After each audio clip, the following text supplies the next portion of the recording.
RTC సమ్మె మూడో రోజు కొనసాగుతోంది. ప్రస్తుతం ఆర్టీసీ జేఏసీ చైర్మన్ తో మా ప్రతినిధి రాధిక ఫేస్ టు ఫేస్ చూద్దాం. Radhika, over to you. Right Santosh, RTC కార్మికుల సమ్మె మూడో రోజుకి చేరుకుంది. అయితే మరి కాసేపట్లో ప్రభుత్వంతో చర్చలకి ఆర్టీసీ కార్మికులంతా వెళ్లబోతున్నారు. ఒకసారి ఆర్టీసీ జేఏసీ చైర్మన్ ఈదురు వెంకన్న ఉన్న ఆయనతో మాట్లాడించే ప్రయత్నం చేద్దాము. గత 3 రోజులుగా సమ్మె చేస్తున్నారు. రాత్రి ఆల్ ఆఫ్ ఎ సడన్ చనిపోవటం కూడా జరిగింది ఒక కార్మికుడు. సో దీన్ని ఎట్లా చూస్తారు అండ్ ప్రభుత్వంతో ఎలాంటి చర్చలు చేయబోతున్నారు? ప్రధానంగా 3 డిమాండ్స్ మీరు చెప్తున్నవి ఏవైతే ఉన్నాయో వాటి మీద ఎలాంటి చర్చ జరగబోతుంది? ఈరోజు చాలా బాధాకరం, తీరని లోటు మా కార్మిక వర్గానికి. నిన్నటి వరకు మాతో కలిసి పనిచేసి నిన్నటితో పాటు మాతో ఒక కుటుంబ సభ్యునిగా ఉండి ఈరోజు మా కుటుంబ సభ్యుని కోల్పోయినట్టుగా మేమంతా భావిస్తూ ఉన్నాం. చాలా విషాదకరం, చాలా బాధాకరము.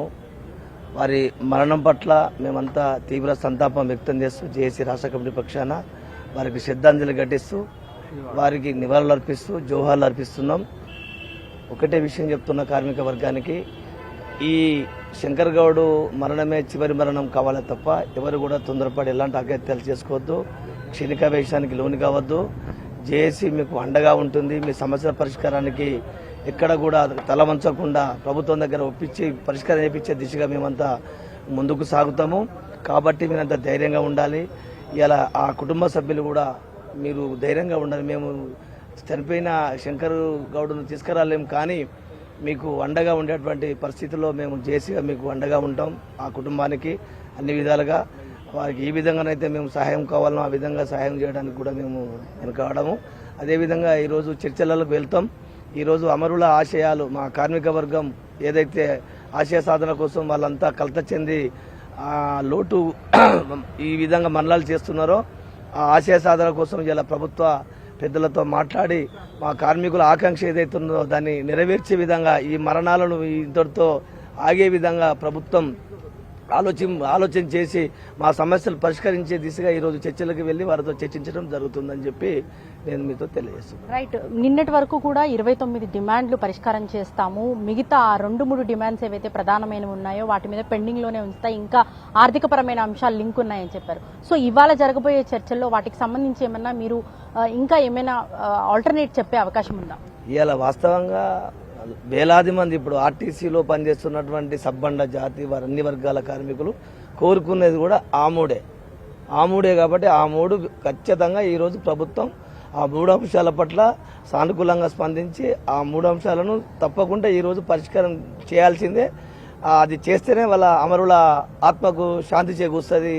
కాబట్టి ప్రభుత్వానికి కూడా ఒక మంచి సానుభూతి అనేది వస్తుంది. మా ఉద్యోగుల పట్ల ఎట్టి పరిస్థితుల్లో అమరులకు ఆత్మశాంతి కలిగించే విధంగా ఆ 3 అంశాలను పరిష్కరిస్తేనే ఈ మరణాలు కూడా ఇక ముందు జరగకపోయే అవకాశం కూడా ఉండదని చెప్పేసి కూడా మేము భావిస్తున్నాం. రైట్, సో చూస్తున్నాం కదా, ఆర్టీసీ కార్మికుల సమ్మె అయితే 3వ రోజుకి చేరింది. ఇప్పటికే వాళ్ళు ప్రధానమైన డిమాండ్స్ ఏవైతే ఉన్నాయో వాటిని క్లియర్ చేయాలని చెప్పి ప్రభుత్వానికి పదే చెప్తూ వస్తున్నారు.